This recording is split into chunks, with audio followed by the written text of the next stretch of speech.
New episodes of The View when she tries to pull the race card. Yes. And then she's like, America is racist. And then they're like, yeah, they might be racist, but they're not like slave owner racist. like somebody that we...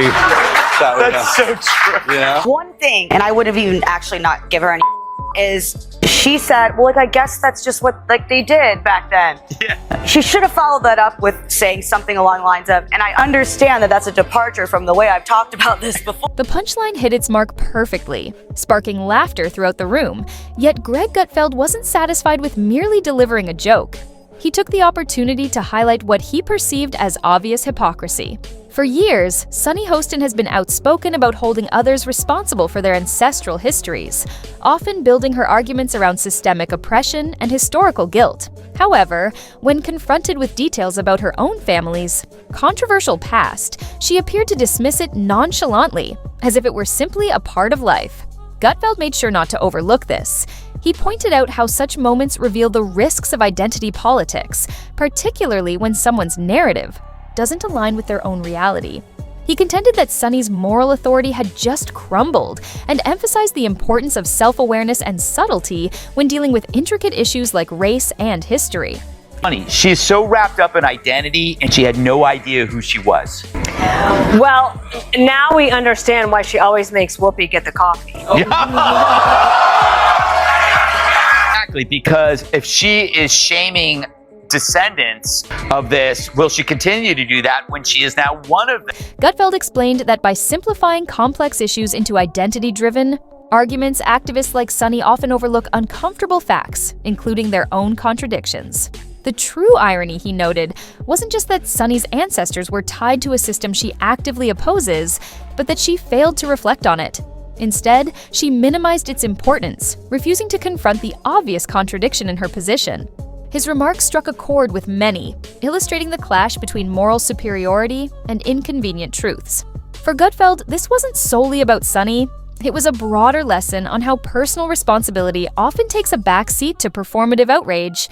The internet quickly reacted, with social media buzzing with memes and sharp humor, including a viral post that read, "Reparations. Let me write that check to myself real quick." On platforms like Twitter and TikTok, users passionately voiced their opinions, some defending Sunny by arguing she shouldn't be held accountable for her ancestors' actions, while others pointed out her obvious double standard.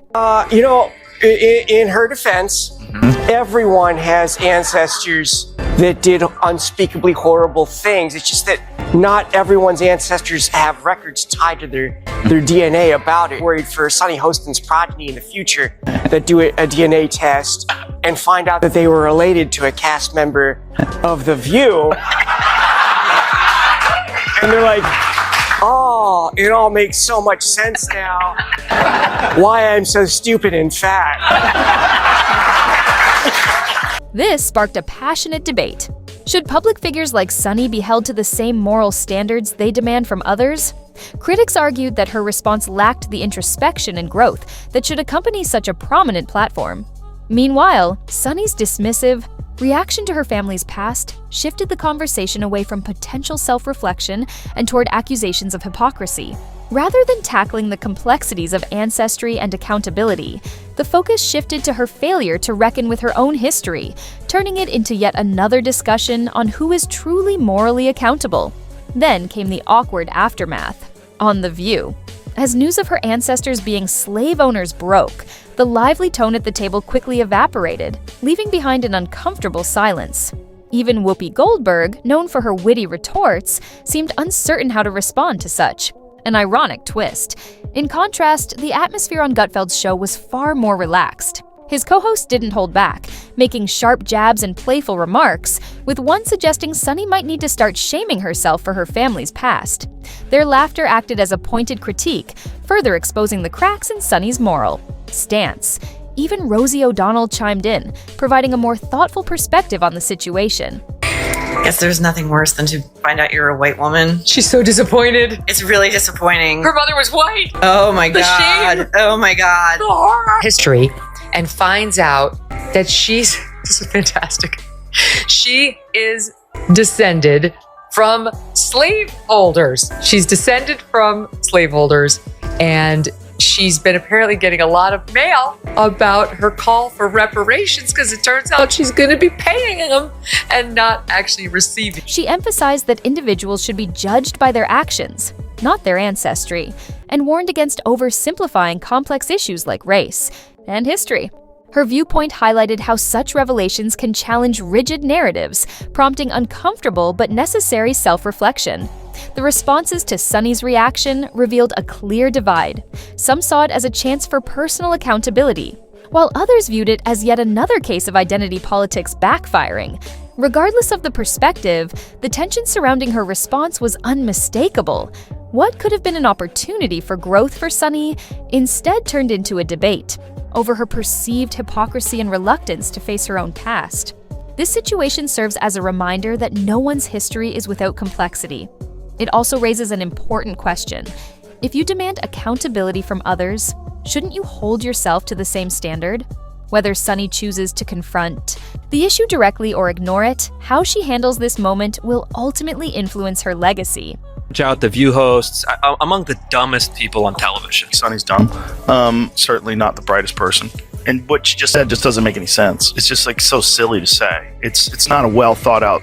It's like if you had an idea for a premise and it was totally baked and half baked and you went on stage with it and it's nothing. Just go for it. Yeah. Meanwhile, Sunny's personal life took another controversial turn. This time, attention shifted to her husband, Dr. Sunny Hostin, who is now embroiled in a massive legal crisis. The allegations include insurance fraud, legal kickbacks, and an explosive 180-defendant RICO lawsuit. This is far from a typical legal dispute. It's a high-stakes scandal with the potential to shake the medical world to its core. At the center of the lawsuit is a scheme allegedly masterminded by Dr. Hostin and others, exploiting the healthcare system for financial gain.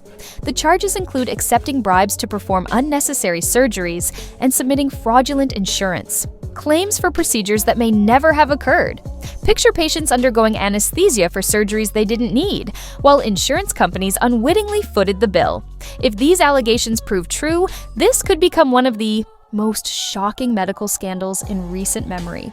Citizen that has a policy. I mean, I'm not saying that Joe Rogan should be removed from Spotify. He's got 11 million listeners. He's got $100 million, contract as of 2020. But I do think as the podcast platform, you have to have some sort of guidelines. How about a disclaimer on his podcast that says, this is misinformation? How about removing some of the podcasts that disseminate misinformation? They have. And that's Dr. Hostin's lawyer, Daniel Thwaites, has responded vigorously, calling the lawsuit unfounded and accusing the insurance company of using it as a distraction to conceal their own financial issues. The legal conflict has only intensified, but what truly makes this situation explosive is its direct connection to Sunny, who may have been fully aware of her husband's questionable actions.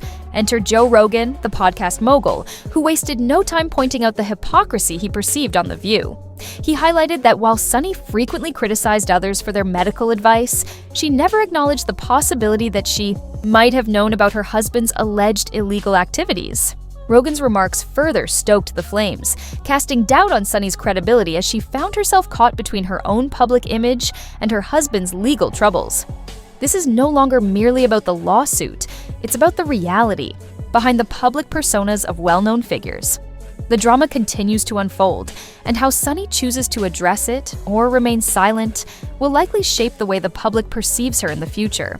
From one controversy to the next, this time it wasn't The View or a political debate, but rather Carrie Underwood's decision to perform at the presidential inauguration that drew attention. Understand how you say you love your country at the same time as you normalize this convicted felon. The country music superstar, beloved for her pure talent and drama-free image, suddenly found herself in the crosshairs of cancel culture.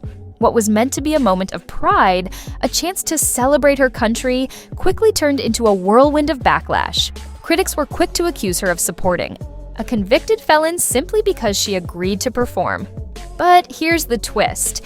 It wasn't about the performance itself. It was about what the performance represented to people who couldn't separate their political biases from their admiration for her as an artist. Superstar Carrie Underwood has spent most of her career avoiding political talk, but she's set to perform at the upcoming inauguration.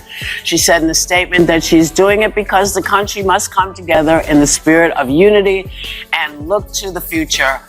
And lots of her fans aren't thrilled about it, but lots of her fans are. So let's put this in perspective here. What do y'all think? I personally hope we're moving beyond the era of politics where we want to cancel people's livelihoods because we don't like their politics. And whether it was the Dixie Chicks for criticizing George Bush, didn't agree with it then, and Carrie Underwood, if you have a problem, you register your complaint by not downloading her songs and not going to her shows. Right. But I also think from a business standpoint, it's not a bad decision for Carrie Underwood. 75 million people voted for Trump. Artists tend to skew left-leaning, so she's overnight going to become an icon of MAGA in the American right. She's probably going to make a lot of money off of it. So I get why she did it. Despite the backlash, Carrie didn't back down. Instead, she stood her ground, earning respect from a new wave of supporters who admired her courage to stick by her decision. In contrast, some of her fellow country music stars remained silent, fearing backlash or the loss of endorsement deals. But not Carrie. She held her head high. The View quickly jumped in, accusing Carrie of normalizing a convicted felon simply for singing America the Beautiful. Yet, as of now, no felony conviction exists, just outrage. The hypocritical tone from some in the media was hard to ignore, especially when it was clear that Carrie's choice was a simple act of patriotism. Carrie's story is a textbook example of how cancel culture often becomes a game of hypocrisy. In the end, the outrage faded, but Carrie's career remained strong. Her albums continue to top the charts, and her concerts are packed. While critics moved on to the next target, Carrie stayed true to herself, proving that no matter the backlash, staying authentic can lead to a lasting legacy.